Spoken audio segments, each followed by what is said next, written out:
Hello दोस्तों, स्वागत है आप लोगों का हमारे ऑनलाइन प्लेटफॉर्म पर। दोस्तों, जैसा कि आप लोगों को पता है, कल हम लोगों ने इससे पहले जितने टॉपिक्स थे उसको सारा कवर कर लिया था। आज हम लोगों को बात करनी है एडाप्टेशन इन एनिमल्स। ठीक है, क्या बात करनी है? एडाप्टेशन इन एनिमल्स में बात करनी है। ठीक है, इसमें सारी चीजों को आज डिस्कस करते हैं हम लोग। ठीक, चलिए शुरू करते हैं। ठीक है ना, अब देखिए एलेंस रूल। ठीक है ना, मोस्ट इंपॉर्टेंट फॉर एग्जाम। ठीक है ना, अब ये देखिए एग्जाम के पॉइंट ऑफ व्यू से ये काफी इंपॉर्टेंट है। ठीक है, समझ में आ रही बात? चलिए देखिए, ठंडी जलवायु वाले क्षेत्रों में रहने वाले स्तनधारियों के कान, ईयर्स और पैर छोटे होते हैं। ठीक है ना, अब देखिए क्या लिखा है, ठंडी जलवायु वाले क्षेत्रों में रहने वाले स्तनधारियों के जो कान होते हैं, ठीक है, और जो पैर होते हैं, लिम्स होते हैं, वो क्या होते हैं? छोटे होते हैं, जैसा कि आप लोग यहाँ डायग्राम में देख पा रहे होंगे। ठीक है ना, ये ठीक। Mammals from the colder climates generally have shorter years and limbs. ठीक है ना, कारण क्या है? छोटे अंग होने से शरीर की ऊष्मा, हीट का नुकसान कम होता है। क्या होता है? जो हीट का नुकसान है, जो ऊष्मा का नुकसान है, ठीक है ना, वह क्या होता है? कम होता है। This is done to the minimise the loss of body heat. ठीक है ना, समझ में आ रही बात? तो यह किस कारण होता है? कि ताकि जो बॉडी में हीट का लॉस है वह कम से कम हो। ठीक है, चलिए आगे देखते हैं। ध्रुवीय समुद्री जीव, मैराइन मैमल्स। ठीक है ना, अब देखिए वल्बर, ध्रुवीय समुद्री जंतुओं जैसे सील और व्हेल की त्वचा के नीचे वसा, त्वचा के नीचे क्या होती है? वसा होती है कि एक बहुत मोटी परत होती है। क्या होती है? एक बहुत मोटी परत होती है। ठीक है ना, समझ में आ रही बात? Polar marine animals like seal and whale have a very thick layer of fat called bulbar. ठीक है ना, अंडर देयर स्किन। ठीक है ना, और इसको बोलते क्या है? बल्बर बोलते हैं। क्या बोलते हैं? बल्बर बोलते हैं। क्लियर? तो जो ध्रुवीय समुद्री जीव होते हैं, इनकी जो स्किन होती है उसके नीचे बहुत मोटी फैट होती है। ठीक है, इनकी जो त्वचा होती है उसके नीचे बहुत मोटा फैट होता है, जिसे क्या बोलते हैं? बल्बर बोलते हैं। ठीक है ना, और इसका कार्य क्या होता है ये भी आप देख लीजिए। यह परत शरीर को गर्मी, शरीर की गर्मी को बाहर निकलने से रोकती है। ठीक है ना, तो ये जो परत होती है इसके स्किन के नीचे, वह क्या करती है? जो बॉडी की हीट है उसको जो है बाहर निकलने से क्या करती है? रोकती है। एक तरीके से इंसुलेटर की तरह कार्य करती है। ठीक है ना, this layer act as a insulator and prevent the loss of body heat. ठीक है ना, समझ में आ रही बात? तो जब बॉडी की जो हीट है उसका लॉस कम होगा तो ये आसानी से, या इनकी जो इंटरनल बॉडी टेम्परेचर है वो मेंटेन रहेगा। ठीक है ना, और जिससे इनको उस क्लाइमेटिक कंडीशन में रहने में आसानी होगी। ठीक है, या वह आसानी से उस क्लाइमेटिक कंडीशन में सरवाइव कर पाएंगे। क्लियर? चलिए आगे देखते हैं। ठीक, अब देखिए मरुस्थलीय जंतु, डेजर्ट एनिमल्स। ठीक है ना, ऊंट, रेत पर चलने के लिए चौड़े और गद्दीदार पैर, रेत से बचने के लिए लंबी पलकें और बंद होने वाले नथुने, ठीक है, नॉस्ट्रिल्स होते हैं। ठीक है ना, जैसा कि यहां देख पा रहे होंगे इनके पैरों में। ठीक है ना, और इनकी आंखों की जो ये क्या होती हैं? जो भौवें होती हैं। ठीक है ना, समझ में आ रही? जो पलकें होती हैं। ठीक, camels have the broad and padded feet for walking on sand, long eyelashes to protect eye from dust and nostril that can close during sandstorms। ठीक है, समझ में आ गई बात? तो ये सारे के सारे क्या होते हैं? अडाप्टेशन होते हैं। जैसा कि हमने आपको बता दिया कि मरुस्थल में रहने वाले जीवों में अडाप्टेशन कैसा होता है। इसी तरीके से अभी और भी एग्जांपल्स हम लोग पढ़ेंगे। या जो ठंडे प्रदेश है वहां रहने वाले जीवों में कैसा अडाप्टेशन होता है, या ठंडे प्रदेशों में जो समुद्र में रहने वाले जीव हैं जहां बहुत ज्यादा ठंडी होती है, वहां जो एनिमल्स होते हैं उनमें अडाप्टेशन कैसा होता है, ये सारी चीजें हम लोगों ने डिस्कस की। ठीक है, इसी तरीके से हम आगे और भी पॉइंट को देखते हैं अभी। ठीक है, अब देखिए छलावरण, ठीक है ना, कैमिफ्लोज। ठीक है ना, अब देखिए कैमिफ्लोज में देखिए जीव का रंग रूप उसके आसपास के वातावरण जैसा हो जाता है ताकि वह शिकारी से बच सके। जैसे कि इसको आप देखिए, ठीक है ना, उदाहरण में पत्ती जैसा कीड़ा, ठीक है ना, और गिरगिट, ठीक है, पत्ती जैसा कीड़ा और गिरगिट, ठीक है ना, लीफ इंसेक्ट और गिरगिट, ठीक है ना। अब देखिए, the organism appearance blends with its surrounding so that it can hide from predators, ठीक है ना।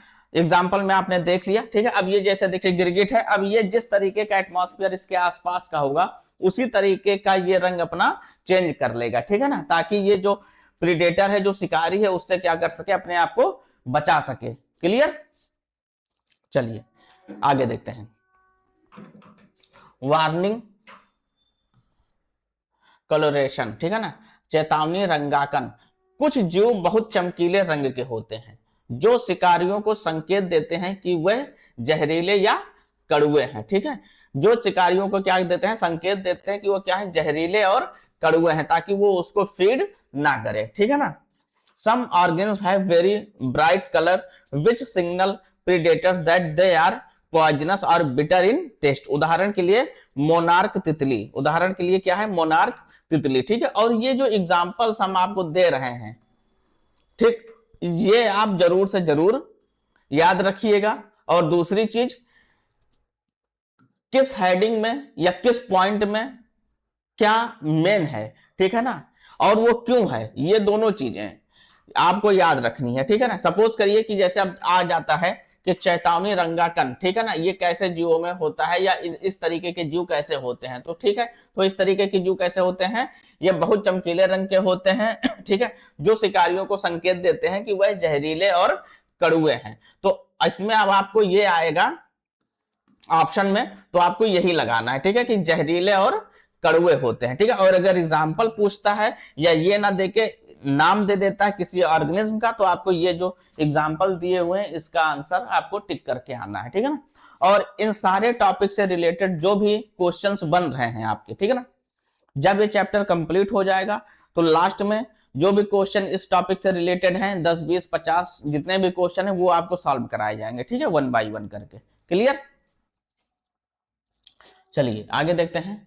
परिभाषा देखिए, शरीर क्रियात्मक अनुकूलन, ठीक है ना। डेफिनेशन देखिए, जब कोई जीव अपने शरीर के भीतर होने वाली जैव रासायनिक और आंतरिक कार्य प्रणाली इंटरनल फंक्शन में बदलाव करके तनावपूर्ण परिस्थितियों का सामना करता है तो इसे शरीर क्रियात्मक अनुकूलन कहते हैं, ठीक है।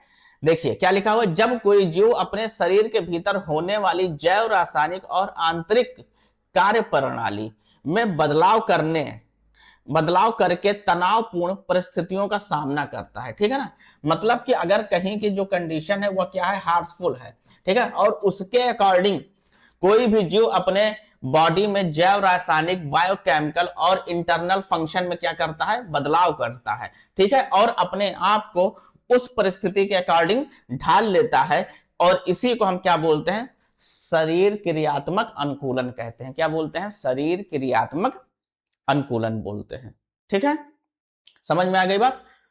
with stressful condition by making change in the biochemical process and internal function within its body, it is called physiological adaptation। क्या कहते हैं इसी को, physiological adaptation कहते हैं। यह अनुकूलन बाहरी तौर पर दिखाई नहीं देता है, ठीक है, और आप इसको समझ सकते हैं आसानी से कि जब आपका जो एडाप्टेशन हुआ है इंटरनली हुआ है तो वो बाहरी तौर पर तो आपको नहीं दिखाई देगा, ठीक है ना, लेकिन शरीर के अंदर चलता रहता है। This adaptation is not visible externally but in happens inside the body. समझ में आ गई बात। और इसी को हम क्या बोलते हैं, फिजियोलॉजिकल एडाप्टेशन बोलते हैं। तो आई होप फिजियोलॉजिकल एडाप्टेशन क्या है वो आपको समझ में आ गया होगा, कहीं कोई दिक्कत नहीं होगी इतने टॉपिक में, इतने पॉइंट में। और अगर आपको कहीं से कोई दिक्कत होती है कभी भी, ठीक है, तो आप हमसे व्हाट्सएप पे कनेक्ट हो सकते हैं। व्हाट्सएप नंबर जैसा कि आप यहां देख पा रहे होंगे, ठीक है ना, व्हाट्सएप नंबर भी यहां दिया हुआ है, ठीक है, 8726504438, ठीक है ना, ये व्हाट्सएप नंबर है जो कि आपका टेलीग्राम और व्हाट्सएप दोनों का है, ठीक है ना। आप इससे हमसे कनेक्ट हो सकते हैं, यहां से अपनी बातों को पूछ सकते हैं, जो भी क्वेरी है वो कर सकते हैं, ठीक है। चलिए आगे देखते हैं। अब देखिए, शारीरिक क्रियात्मक अनुकूलन फिजियोलॉजिकल एडेप्टेशन प्रमुख उदाहरण देखिए, की एग्जांपल्स देखिए आप, ठीक है ना। उत्तरी अमेरिका में मरुस्थल का कंगारू, ठीक है, कंगारू चूहा जिसे बोलते हैं कंगारू रैट, ठीक है, पानी की अत्यधिक कमी वाले स्थान पर रहने के कारण इसमें दो मुख्य शरीर क्रियात्मक बदलाव होते हैं, ठीक है, due to living in the extreme water scarcity it has two main physiological change. और वो कौन कौन से चेंज होते हैं उसको देखते हैं। ये देखिए कंगारू रैट है, ये आप देख लीजिए, ये कंगारू रैट है, ठीक है, इसी के बारे में हमको बात करनी है। अब देखिए,